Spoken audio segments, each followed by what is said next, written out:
इतिहास, पुरातत्व और संस्कृति पर 12 पुस्तकें लिखी हैं और उसमें कुछ हिंदी साहित्य पर भी हैं कि किसी राजनीतिक नेता के कारण उसमें सिफारिश न हो।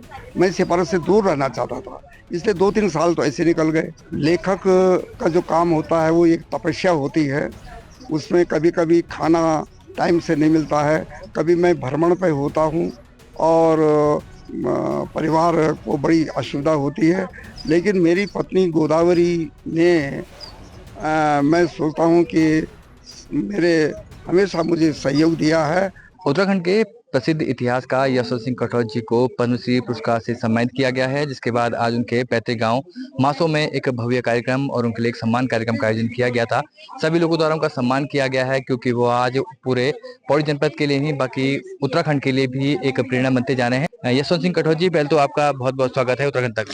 धन्यवाद। कटौच जी, आपसे जानने की कोशिश करेंगे। आपने बहुत सी किताबें भी लिखी हैं और जिस तरह से सरकार की ओर से आपको सम्मानित किया गया है, पहले तो किस तरह से देखा आपने इस पूरे सम्मान को? मुझे आ, प्रसन्नता तो हुई सम्मान को प्राप्त करके, लेकिन इतना मुझे व्यापक समर्थन मिलेगा और व्यापक खुशी का वातावरण मुझे मिलेगा, ये मैंने आशा नहीं की थी। मैंने सोचा कि वास्तव में मैंने जो कुछ लिखा, जो कुछ रचनात्मक धर्म निभाया, उसको बहुत से लोगों ने पढ़ा और बहुत से लोग उसका लाभ उठा रहे हैं। इसीलिए जो जिनसे मैं परिचित भी नहीं हूँ, उन लोगों ने भी मुझे बधाइयाँ भेजी हैं और ये व्यापक संदेश गया है उत्तराखंड में। मैं तो बड़ा आश्चर्य, कुमाऊं से कितने पत्र मुझे अभी आए हैं, उन्होंने पैसे खर्च करके मुझे बधाइयाँ भेजी हैं। तो मुझे अपने जो रचनाएं और जो अपनी कृतियां हैं, उनका अब आभास हो रहा है कि वास्तव में उसको इतने व्यापक समाज ने उसको पढ़ा है। कटौत जी, अब तक कितनी पुस्तकें लिख चुकी हैं और आने वाले समय में कितनी और पुस्तकें छपने वाली हैं आपकी? मैंने अब तक करीब इतिहास, पुरातत्व और संस्कृति पर 12 पुस्तकें लिखी हैं और उसमें कुछ हिंदी साहित्य पर भी हैं और इनकी ये व्यापक चर्चा होती है। हर समय बड़े लोग मुझे कमेंट भेजते हैं और मुझे खुशी होती है। मैं अभी 2 पुस्तकें मेरी प्रेस में हैं और उसका नाम था यशोधारा। यशोधारा जो है, इतिहास, पुरातत्व और संस्कृति पर बहुत गंभीर लेखों का संग्रह है और मेरी बहुत पुरानी साधना का फल है। वो शीघ्र बिनसर से निकलने वाली है।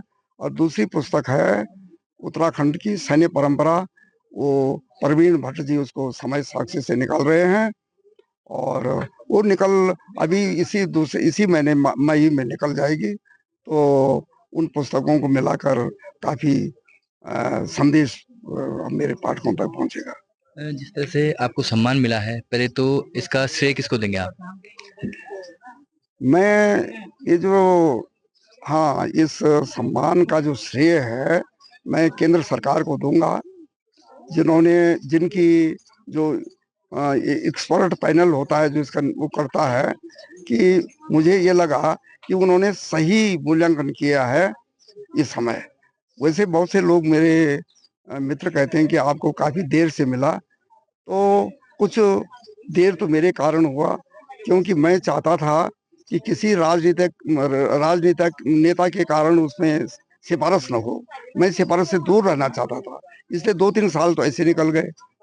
उसके बाद और भी व्यवधान आए, तो इसको 4-5 साल पहले निकल जाना चाहिए था, लेकिन जो हुआ वो ठीक है।